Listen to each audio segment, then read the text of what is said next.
저희가 살다 보면 이렇게 알던 모르던 많은 사람들의 사랑을 받고 살아가고 있습니다. 그 사랑이라는 것은 1대1의 사랑일 수도 있지만 좀 폭넓게 생각한다면 뭐 누군가 자원봉사한 것에 혜택을 받는다든가 뭐 누군가가 이렇게 어떤 선한 일을 한 그 결과를 내가 간접적으로 도움을 받는다든가 하는 것들도 포함이 될 수 있습니다. 21세기를 살아가는 저희들은 점점 마음이 좁아져 가지고 나한테 직접적으로 유익하거나 뭔가를 준 사람들만 기억하려고 하는데 그런 우리들의 그 모습, 사람들의 모습은 사실은 엄밀히 얘기하면 영적인 싸움에서 사탄에게 계속 지고 있는 모습이다라고 이야기할 수 있습니다. 오늘 장로님도 기도하셨지만 저희가 참 예배 장소, 임시 예배 초소로 굉장히 좋은 것을 주님이 허락을 해 주셨습니다. 이곳에 처음 와가지고 깜짝 놀랐습니다. 이렇게 좋은 빌딩이 있는데 왜 안 쓸까?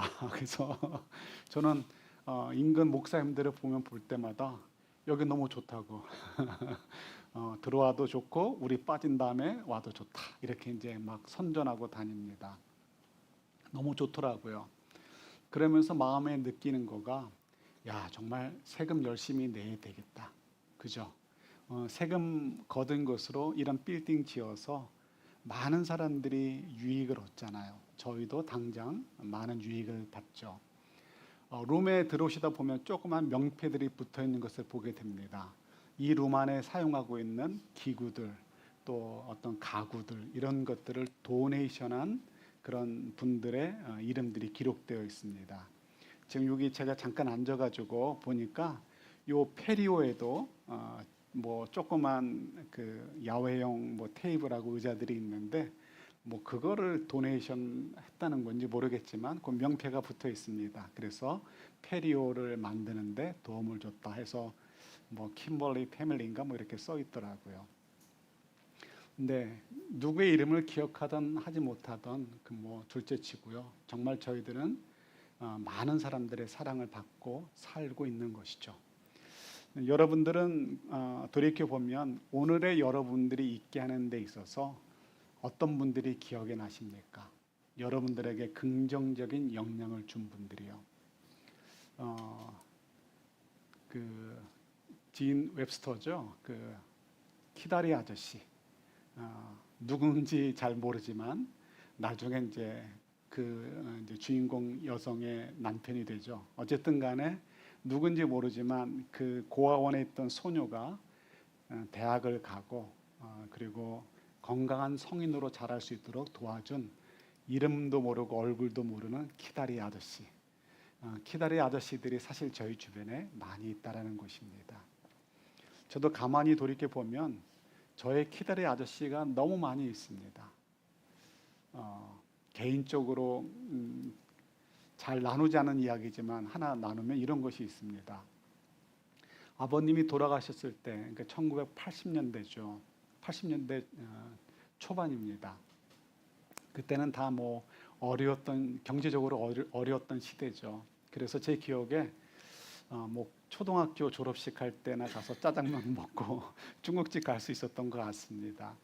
아버님이 돌아가셨는데 중국집 사장님이 저희를 초대를 했습니다. 저희 가정을요. 그 사장님은 교회를 나오시지 않습니다. 아내 되시는 분이 교회를 나오십니다. 신앙생활을 전혀 하지 않는 분임에도 불구하고 그때부터 1년에 한 번 내지 2번 정도는 저희 가정을 초청하셔가지고 평소에 먹을 수 없는 그때 당시로는 탕수육이나 뭐 이런 그 요리들도 해주시면서 이렇게 배불리 먹게 해주셨던 기억이 납니다. 그러면서 매월 첫째 날의 수입은 따로 띄어가지고 이렇게 저희한테 그 뭐 다른 의미는 아니고요. 그 이제 아버님 산수에 그 주변에 나무를 심는 거 뭐 이런 것들로 사용해 달라고 이렇게 또 도네이션도 해주기도 하셨습니다. 그리고 이제 사실 그분들이 이사를 가시게 되고 자주 뵙지는 못했지만 그래도 몇 년에 한 번씩은 꼭 초청해 주셔서 그런 관계를 맺을 수 있었습니다. 많은 사랑을 받은 거죠. 그리고 저는 이제 미국으로 오고 뭐 정신없이 살면서 이제 잊혀져 갔다가도 가끔가다 이제 그분들이 생각이 납니다. 이제는 성함도 잘 기억이 나지 않습니다. 얼굴만 기억이 납니다. 어머니께 여쭤보면 이제 장사를 그만두셨고 또 자녀들이 잘 성장했다는 이야기를 듣습니다. 물론 이제 저희 가정에서도 장성한 다음에 그분께 또 사랑의 또 나눔도 하기도 했지만 어쨌든 저에게는 정말 평생 잊지 못하는 고마운 분들 중에 한 분입니다. 뭐 그분만이 아니죠. 너무 많은 분들이 계십니다. 학교 선생님들도 그렇죠. 주일학교 선생님들도 그렇죠. 교회 어른들한테 정말 사랑 많이 받았습니다. 그리고 또 주변의 분들, 친척들, 친구들, 선배들, 성도분들 너무너무 많은 분들이 계십니다. 다 기억도 못하고요. 그분들에게 감사하다는 말도 제대로 다 표현 못한 것 같습니다. 인생을 살면서 그분들에게 받았던 친절이 얼마나 귀한 것인지를 알게 되니까 너무 아쉽습니다. 그분들이 벌써 한 분, 두 분 돌아가시기 시작하셨고 이제 만나서 얘기해도 충분히 전달할 수 없는 분들도 계시고 또 그렇다고 지금도 다 일일이 전할 만큼 여력이나 시간도 없다는 것도 참 아쉽습니다. 중요한 것은 이제는 그런 것 같습니다. 일일이 다 감사하지 못해도 흔히 하는 말처럼 나도 이런 사랑을 좀 베푸는 삶을 살아야 되겠구나 하는 생각을 또 가져보게 되는 것이죠. 여러분 잘 생각하셔야 돼요. 내가 열심히 살아가지고 내가 똑똑해서 우리 아버지 어머니 때문에 내가 여기 있다라고 생각하면 진짜 아직도 어린아이예요. 그죠? 우리가 어머님 아버님의 사랑과 헌신도 컸지만 우리 주변에 우리가 알던 모르던 깨닫던 깨닫지 못하던 너무나 많은 좋은 분들이 나에게 직접적으로 간접적으로 사랑과 은혜를 베풀어 주셨다라는 것. 그죠? 신세진 게 너무 많다는 것을 기억하셔야 되겠죠. 그러면 또 인생이 달라지는 것 같습니다. 그런데 가만히 보니까요. 그런 분들이 있다는 것 때문에 우리가 얼마나 자존감도 높이 올라갈 수 있고 우리가 얼마나 행복한 사람들인가도 생각할 수 있는데요. 또 책임감도 있죠. 많은 분들이 있다는 거가 너무 좋은데 가장 우리의 삶에 직접적으로 좋은 영향을 끼치는 분이 있다면 누구를 꼽을 수 있을까요? 실제로 존재하고 계시고 실제로 우리를 위해서 계속해서 좋은 영향을 끼치고 계시는 분, 성령님이신 거죠. 오늘 본문에 보면 우리 그 13절 제가 다시 한번 읽어드릴게요. 하나님은 이제 성령 하나님을 얘기하시는 거예요. 이제 성령님을 통해서 그렇게 하시는 거죠. 여러분 안에서 옆 사람이 아니고 내 안에서 활동하셔서 내 안에 거하신다는 것이죠. 내 안에 임재하시는 것이죠. 그래서 나로 하여금 하나님을 기쁘게 해드릴 것을 염원하게 하시고 그리고 실천할 수 있도록 그렇게 살 수 있도록 우리를 격려해 주시고 인도해 주신다는 거예요. 왜 이렇게 하실까요? 15절 보시겠어요? 그러니까 우리가 알던 모르던 성령 하나님께서는 실제로 존재하고 계시고 내 안에 임재하고 계시면서 나로 하여금 하나님이 기뻐하시는 뜻이 무엇인지를 염원하게 하시고 생각하게 하시고 사모하게 하시고 그 뜻대로 살도록 나를 격려해 주신다는 것이죠. 왜 이렇게 하느냐? 그리하여 저희들이 내가 흠이 없고 순결해져서 구부러지고 뒤틀린 세대, 지금이죠. 이런 세대 가운데서 하나님의 흠없는 자녀가 되도록 그 돼서 뭐 어떻게 하겠냐는 것입니다. 이 세상 밤하늘처럼 컴컴한 이 세상에서 별과 같이 빛나도록 하기 위해서 성령님께서 우리 안에 거하시고 우리 안에서 역사해 주신다는 것입니다. 우리 이거 잊고 살잖아요. 우리는 그저 어떻게 하면 믿음 생활을 통해서 우리 애가 잘 될까? 우리 비즈니스가 잘 될까? 내가 회사에서 승승장구할까? 건강할까? 이런 것만 관심을 갖고 있어요. 어떻게 하면 고통을 좀 피해갈까? 어려움을 좀 피해갈 수 있을까? 이걸 위해서 우리는 예수님을 믿고 기도하는 것 같아요.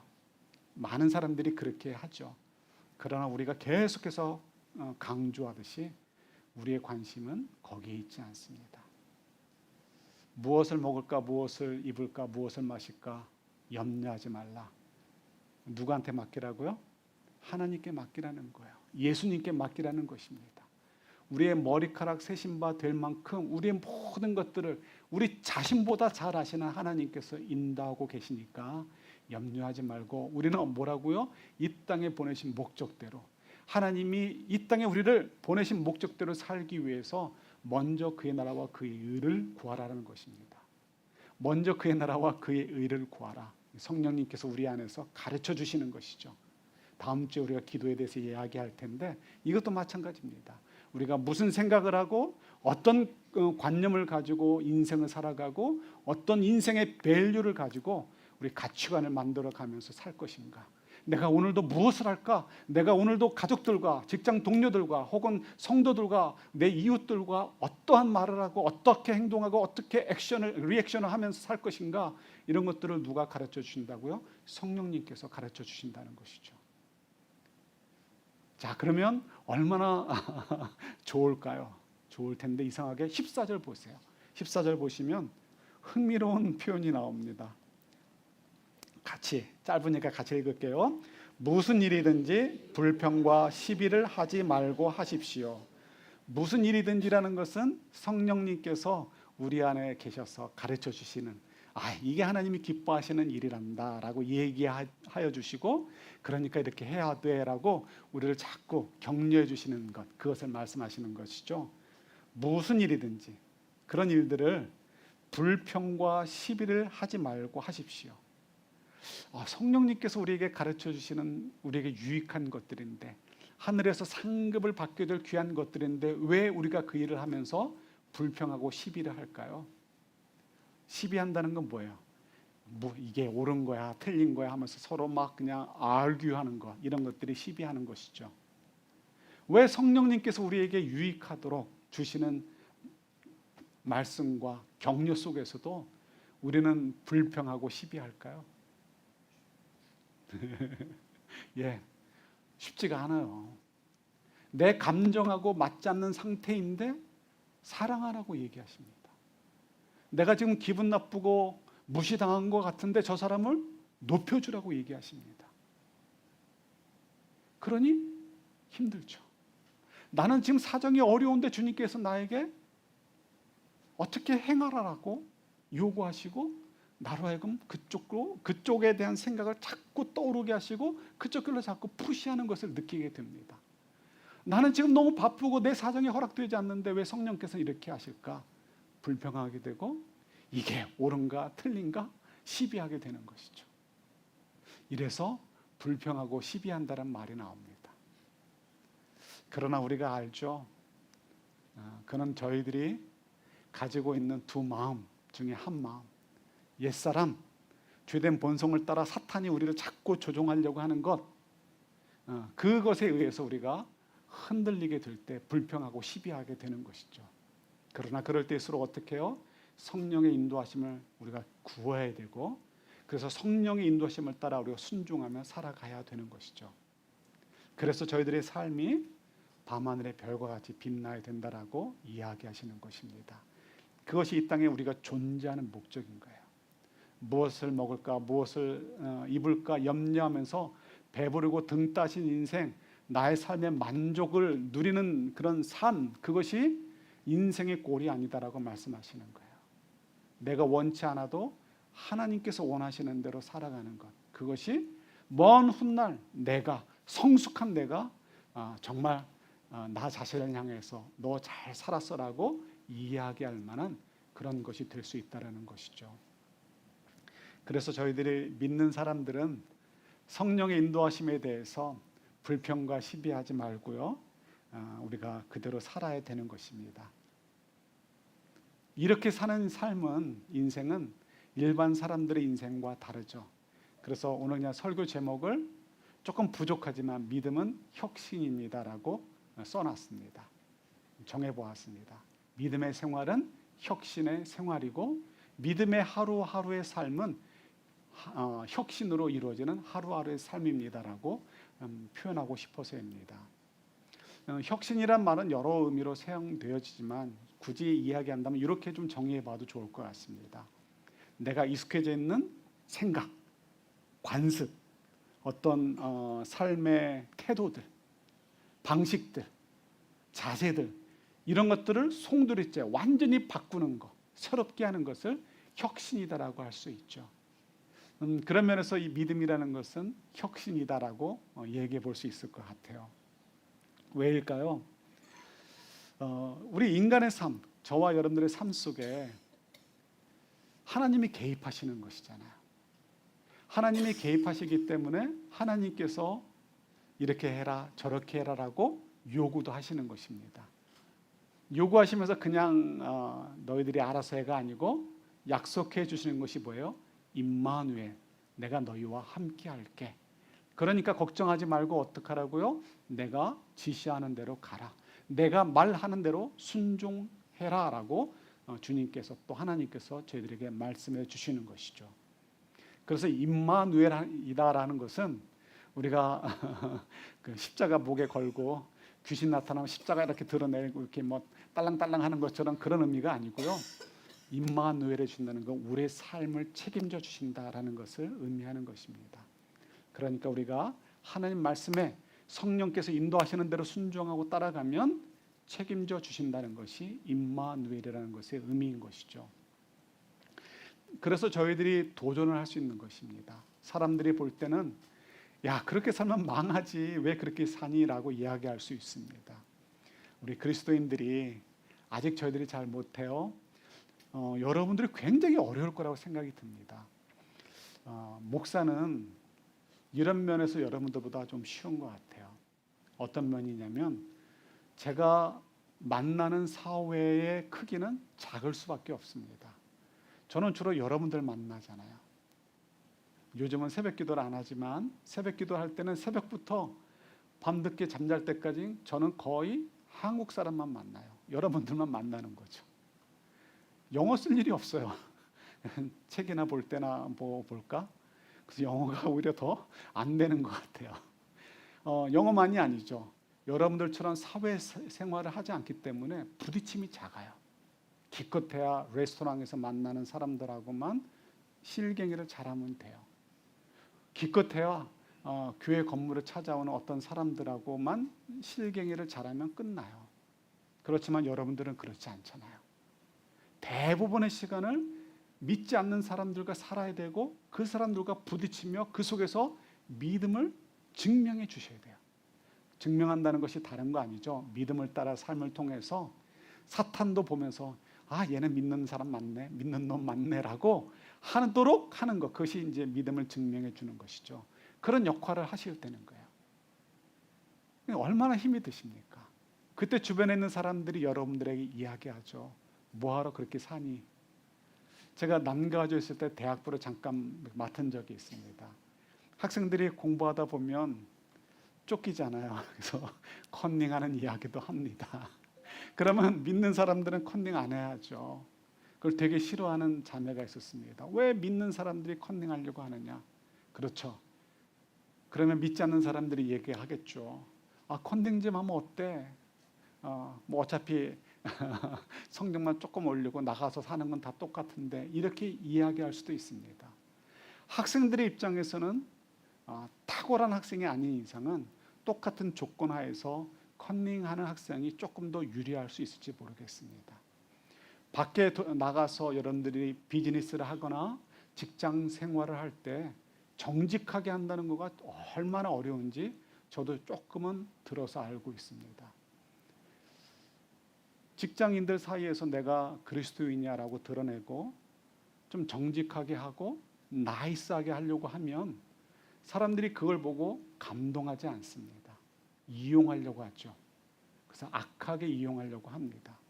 그래서 결국은 눈물을 쏟아내도록 만들기도 하죠. 그런 속에서 여러분들이 믿음을 따라 내가 나를 죽여가면서 헌신한다는 것, 살아간다는 것은 정말 어려운 일입니다. 사람들의 눈에 볼 때는 합리적이지가 않습니다. 이성적이지가 않습니다. 굉장히 비이성적인 것 같고 너무 감정적인 것 같다라고 생각할 수 있습니다. 예, 맞습니다. 어떻게 보면 그들의 말이 맞을 수 있습니다. 그렇지만 저희들이 잘 아는 그 내용들처럼 결국은 열매가 달라질 수밖에 없습니다. 죄의 삭은 뭐라고요? 사망이죠. 내가 원하는 대로 사는 삶, 결국 죄죠, 죄. 내가 원하는 대로 사는 삶, 세상 사람들이 얘기합니다. 합리적이고 상식적으로 우리에게 유익한 것, 나에게 유익한 것을 내가 따라 살려고 하는데 그게 왜 죄냐고. 그러나 주님은 말씀하시죠. 우리가 나를 위해 사는 삶이 아니고 하나님께서 이 땅에 보내주신 목적대로 사는 것이 우리들의 인생의 가치다라고 말씀하십니다. 그래서 작은 예수처럼 살라고 하시는 것이죠. 작은 예수처럼 살라고 하시는 거예요.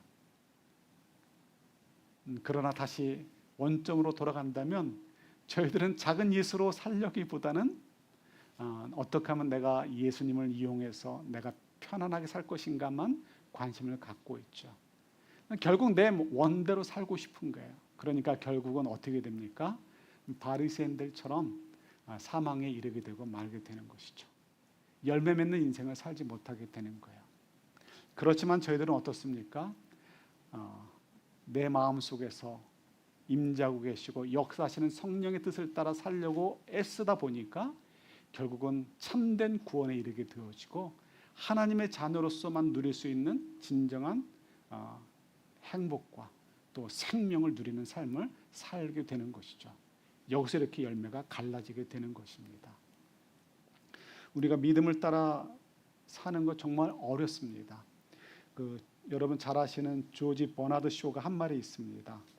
혁신을 하려면 비합리적이어야 한다. 우리가 익숙해져 있는 것들을 보면서 다른 어떤 것에 도전하기 어려울 때가 있습니다. 사람들이 다 알죠. 그렇게 해봤는데 안 돼, 어려워. 내가 노력해봤는데 안 돼. 누구나 그렇게 이야기를 합니다. 그렇게 되면 그 안 된다는 얘기가 큰 벽이 돼가지고요. 이 벽은 나도 넘을 수 없어라고 우리도 모르게 굴복하게 되어집니다. 그러면 새로운 것들을 우리가 만들지도 못하고 새로운 삶으로 우리가 바뀌지도 못합니다. 도전도 하지 못하게 되는 것이죠. 그렇지만 아무리 지혜로운 사람들, 아무리 유명한 사람들이 내가 해봤는데도 안 돼라고 해도 그래? 그래도 나는 해볼 수 있지 않을까라고 도전하게 될 때 그때 열매를 맺을 수 있다는 것이죠. 남들이 볼 땐 비합리적으로 보인다 할지라도 도전하게 될 때 혁신을 이루게 된다는 것입니다. 믿음이 그런 것 같아요. 믿음이. 왜 70번에 7번까지 용서해 줘야 됩니까? 저 나쁜 놈. 가만히 있는 나를 왜 자꾸 자극해? 선하게 살려고 하는데 왜 나를 왜 건드려? 라고 그렇게 생각되는 사람을 주님은 용서하라고 말씀하십니다. 회사에서 그런 사람이 있을 때 내가 참고 알면서도 또 때려라 이놈아 하면서 하듯이 그냥 또 친절을 베풀 때 주변에 있는 동료들이 얘기할 수 있습니다. 야, 너 왜 바보같이 그렇게 사냐? 네가 이렇게 친절을 베푼다고 제가 변할 것 같아? 얼마든지 그럴 수 있는 상황들이 있을 수 있습니다. 가정에서도 마찬가지고요. 그래도 주님 뭐라고 얘기하십니까? 용서하고 사랑해 주라고 하십니다. 굉장히 비합리적이고 굉장히 비이성적으로 보입니다. 그러나 주님 말씀하시는 것이죠. 내 힘으로 해줄게. 너는 그냥 순종해. 그 다음에 내가 알아서 해줄게 라고 말씀하시는 거예요. 그래서 우리가 도전을 하는 것입니다. 그래서 믿음은 결국 혁신이다라고 얘기할 수 있는 것입니다. 비합리적인 것에 도전하고 있기 때문에 그런 것이죠. 대표적인 예를 한 가지만 드리고 마무리합니다. 여러분 잘 아시는 이야기, 다니엘의 이야기를 하도록 할게요. 다니엘이 BC 605년경에 잡혀갑니다. 이렇게 바벨론 사람들이 잡아갈 때 아무나 잡아간 게 아니고 자기 나라에 좀 유익이 될 만한 사람 잡아가겠죠. 그래서 좀 똑똑한 사람들, 유력자, 또 뭐 학력 좋은 젊은이들 이런 사람들을 잡아갔습니다. 귀족들 이런 사람들 잡아갔죠 주로. 그리고 그 중에서 뽑아가지고요 몇몇 아이들을 자기 궁으로 입궁을 시켜서 훈련을 시켰습니다. 1년인가 몇 년간을 공부를 시키고 훈련시킨 다음에 그 중에 똑똑한 놈들을 이제 이렇게 궁에서 일하는 사람들로 이제 사용을 하게 되어집니다. 관리로 등용을 하는 것이죠. 그때 다니엘과 세 친구 사드락과 메삭과 아벳느고 이 네 사람도 뽑히게 되었습니다. 첫 번째 이제 이적에 대한 이야기가 다니엘서 1장에 나오죠. 그때 룰이 있었습니다. 그들이 열심히 공부하고 나중에 시험도 봐야 되지만 매일매일 먹을 때 뭘 먹어요? 왕이 주는 음식을 먹습니다. 옛날에는 유대인들도 마찬가지고 초대교회 때도 마찬가지지만 대부분의 좋은 음식들은 제사와 관련이 있습니다. 먼저 자기들의 신에게 제사를 드리고 그 고기나 그 음식을 나누는 것이죠. 그러니까 다니엘과 이 세 친구들도 자기들이 먹는 음식이 무슨 음식이다라는 것을 압니다. 그래서 이거 먹어야 될까 말아야 될까 고민했겠죠. 그들이 어떻게 고민했을까요? 야, 우리 이거 안 먹고 물만 먹고 채소만 먹겠다고 하자. 그래도 하나님께서 우리 얼굴을 기름지게 해주실 거야. 이렇게 확신을 했을까요? 예, 우리가 언뜻 생각하면 믿음의 사람들은 조금 더 흔들리지 않고 확신을 가지고 했을 것이다라고 생각을 합니다. 그러나 그렇지 않았을 것이 99%인 것 같아요. 제 생각에는. 왜냐하면 그 이후에 나오는 다니엘서의 이야기와 에스더에서의 이야기를 보면 알 수가 있습니다. 그때 이 포로기 때죠. 포로기 때 시대 사람들의 믿음의 고백 두 개 중요한 것이 있어요. 첫 번째가 뭐예요? 그리 아니하실지라도. 풀못불에 던져질 때 이 세 친구들이 이야기합니다. 하나님이 우리를 보호해 주실 것입니다. 그러나 그리 아니하실지라도 우리는 하나님을 향한 믿음을 저버릴 수 없습니다라고 고백을 합니다. 그죠? 그러니까 지금 이들의 마음에는 우리 생각에는 구원해 주실 것 같은데 안 해 주실 수도 있다라는 거예요. 그러나 그것이 중요하지 않다는 거예요. 하나님 편에 서는 것이 중요하고 아마도 이때부터 벌써 이렇게 문자적으로는 기록되어 있지 않아도 이 구약의 성도들 사이에 영원에 대한 믿음이 이미 자리 잡고 있지 않았을까라고 우리가 추론할 수 있습니다. 그리 아니하실지라도 상관없다는 거. 왜요? 내가 죽어도 하나님 곁에 있을 것이다라고 믿는 것이죠. 에스더에서 보면 또 어떤 믿음의 고백이 나옵니까? 죽으면 죽으리라. 내가 왕 앞에 가면 사흘 동안 기도하고 가니까 반드시 응답해 주실 거야. 이게 우리의 마음이고 소원이잖아요. 아닌 거예요. 에스더가 왜 사흘 동안 기도했을까요? 그래도 사흘은 정성을 들여야 하나님이 받아주지 않으실까? 하나님이 뭐 부처예요? 정성을 들여야 받아들이고 안 받아주고 하시게요? 그게 아닌 것이죠. 자기 마음을 붙잡는 데 시간이 필요한 거예요. 무섭잖아요. 자기도 죽으면 죽으리라라고 나가야 되는데 어떤 여인이 어떤 남자고 여성이고 간에 어떤 사람이 무섭지 않겠습니까? 그런데 왕 앞에 가는데 부들부들 떠먹고 가면 왕이 매력적으로 느끼겠어요? 안 느끼겠어요? 안 느끼겠죠. 제가 왜 저래? 그리고 그냥 쳐다도 안 보겠죠. 나아갈 때 그래도 매력적으로 보여야 될 거 아니에요. 당당해야죠. 그러니까 마음의 준비를 해야 되죠. 영적인 준비를 해야 되죠. 그러니까 자기 자신을 위해서 기도가 필요한 거예요. 3일 동안 준비를 하게 된 것이죠. 그러면서 나가면서 하는 이야기가 뭐예요? 죽으면 죽으리라. 하나님께서 반드시 나를 살려주실 것에 대한 생각을 하지 않는 거예요. 믿음이 없는 게 아니고 하나님께서 인도하시는 대로 내가 따라가겠다는 것을 보여주는 거예요. 그런데 여러분, 이게 왜 중요하냐? 지금 이 이야기들은 다니엘서 1장 제가 처음에 소개했던 이야기도 그게 왜 중요하냐 생각해야 되는 것이죠. 왜 그 이야기가 기록되어 있을까요? 다니엘과 세 친구들이 왕이 주는 음식을 먹느냐 안 먹느냐가 뭐가 중요하다고 그것이 기록되어 있을까요? 그 이야기들은 전부 다 누가 듣고 알게 되겠습니까? 유대인들 전체가 듣고 알게 되는 거예요.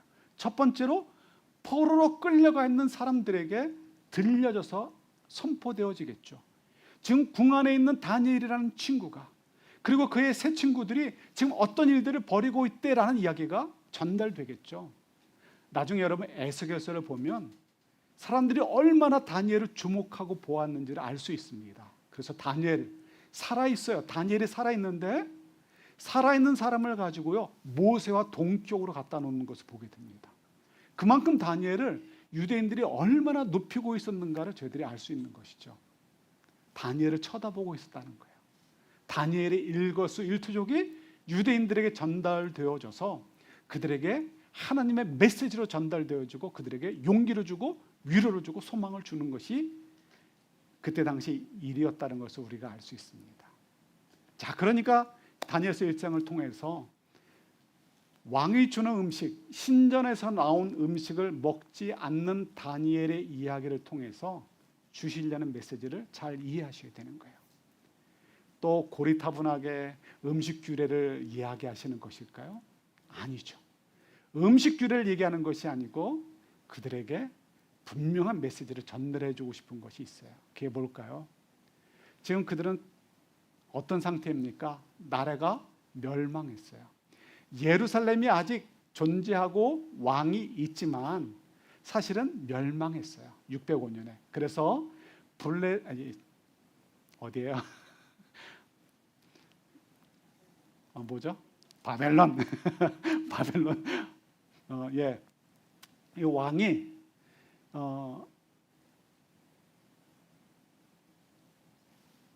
꼭두각시 왕을 예루살렘에 세워놓고 통치하게 했지만 실제로는 바벨론에 넘어간 상태인 거예요. 나라는 멸망했어요. 하나님의 성전은 완전히 파괴되진 않았지만 유명무실해지게 되었어요. 언약의 땅에 이제는 사실상 다윗의 나라가 없어지게 된 것이죠. 그리고 하나님의 백성들이 이방 사람들에게 의해서 끌려오게 된 것입니다. 그렇다면 유대인들의 입장에서는 어떻게 생각하겠습니까? 우리는 망한 거예요. 하나님의 백성들이 망한 것이고 하나님의 능력이 바벨론의 신들의 능력 앞에 진 것처럼 느껴질 수밖에 없는 거예요. 자기들은 소수예요. 절대 다수인 바벨론 사람들이 있어요. 우리들이 소수인데다가 우리는 뭐예요? 노예에 지나지 않습니다. 바벨론의 그 번창한 문화를 보게 될 때, 경제력을 보게 될 때 그들이 굉장히 작아질 수밖에 없습니다. 움츠러들 수밖에 없는 것이죠. 자, 이 상태에서 그들이 생각할 수 있는 건 뭐냐면 하나님이 우리를 버리셨나 보다. 아니면 하나님이 바벨론의 신들보다 힘이 없나 보다. 자, 그러니 우리가 이제 더 이상 하나님을 믿어야 되느냐 말아야 되느냐 이런 거 가지고 이제 혼동 상태에 있는 것이죠. 자, 그때 그 속에서 궁정 속에서부터 들려오는 소문이 있는 것이죠. 바로 다니엘의 이야기입니다. 지금 이 상황 속에서도 다니엘이 그 위험한 상황 속에서도 소수고 끌려온 주제에도 하나님을 신뢰하고 하나님을 의지해서 하나님을 믿는 믿음을 가지고 살았더니 하나님은 그들을 높여주더라. 그들을 보호해 주시고 하나님의 능력으로 그들과 함께 해 주시더라라는 이야기가 선포되어지게 되는 거예요. 그래서 포로들 속에 그 수용소에 살고 있는 유대인들 마음속에 용기를 주고 우리가 이곳에 끌려왔지만 결국 하나님께서 우리를 새롭게 하실 것이다라는 기대를 가지고 하나님을 향한 믿음을 계속해서 유지하도록 하게 하신 것입니다. 그것이 그리 아니하실지라도 라는 믿음의 고백으로 또 연결되어지고 죽으면 죽으리라라는 믿음으로 또 고백되어지는 것입니다.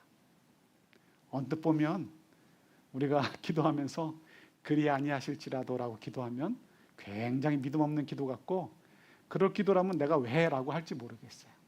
그럴 기도라면 우리가 왜 해야 됩니까? 라고 말할지 모르겠어요. 그러나 우리가 아는 것이죠. 성령께서 감동 주시고 이끄시는 대로 내가 순종하고 갈게요. 내가 원하는 바는 이렇게 승승장구하는 것이지만 그렇게 아니하실지라도 결국 하나님께서 우리에게 의의 면류관을 주시고 정말 잘하였도다라고 칭찬받을 인생이 될 것을 믿습니다라고 믿고 순종하는 것, 그것이 바로 기도의 능력이고 그것이 우리가 살아가야 되는 방향인 것이죠. 어렵습니다. 그죠? 여러분들이 어렵죠. 다음 주에 또 기도하면서 좀 더 얘기하도록 할게요. 우리가 사는 것은 합리적으로 살았으면 좋겠고 계산되는 대로 살았으면 좋겠습니다. 이성적으로 살았으면 좋겠습니다. 근데 하나님은 그렇게 인도하지 않으시고 우리가 믿음의 도전을 하라고 말씀하십니다. 비합리적으로 살아서 혁신하는 삶을 매일매일 살아가라고 우리에게 요구하시는 것이죠. 저는 좀 더 쉬워요. 교회나 가정에서 주로 살고 있기 때문에 그렇습니다. 여러분들은 훨씬 힘들어요. 직장 속에서 직원들과 관계 속에서 영적 싸움을 하셔야 되고요. 비즈니스 하면서 오고 가는 고객들과 영적 싸움을 하셔야 되고, 여러분들이 다니는 곳마다 믿지 않는 친구들과 믿지 않는 사람들 속에서 그들의 조롱 속에서 사실은 죽어 있는데 자기들이 죽어 있는 건데 모르면서, 그죠? 그렇게 살고 있음에도 불구하고 우리를 비합리적이라고 보는 사람들에게 친절을 베풀고 사랑을 베풀며 살아야 되기 때문에 정말 힘이 듭니다. 그러나 여러분, 우리가 그렇게 사셔야 돼요. 15절에 나오죠. 우리 15절 다시 한번 보여주실래요? 우리 15절 같이 읽고 마칩니다. 15절이요. 같이요. 시작. 그리하여 여러분은 흠이 없고 순결해져서 구부리고 뒤틀린 세대 가운데서 하나님의 흠없는 자녀가 되어야 합니다. 그리하면 여러분은 이 세상에서 별과 같이 빛날 것입니다. 아멘. 우리가 그런 삶을 사는 고귀한 존재, 별과 같은 존재라는 것을 기억하시고요. 힘들지만 우리 성령의 인도하심을 따라 그렇게 열매 맺어가는 살아가는 저와 여러분들이 될 수 있기를 우리 주님의 이름으로 축원합니다. 하나님 아버지, 저희들에게 이런 또 귀한 도전을 주신 하나님 감사합니다. 목사인 저도 성도분들에게 이렇게 하면 부자 되고 이렇게 되면 건강해지고 이렇게 되면 만사형통입니다라고 이야기해 주고 싶습니다. 그러나 하나님께서 그렇게 하지 않으시고 우리에게 좁은 길로 가라라고 말씀하십니다. 십자가를 지라고 하십니다.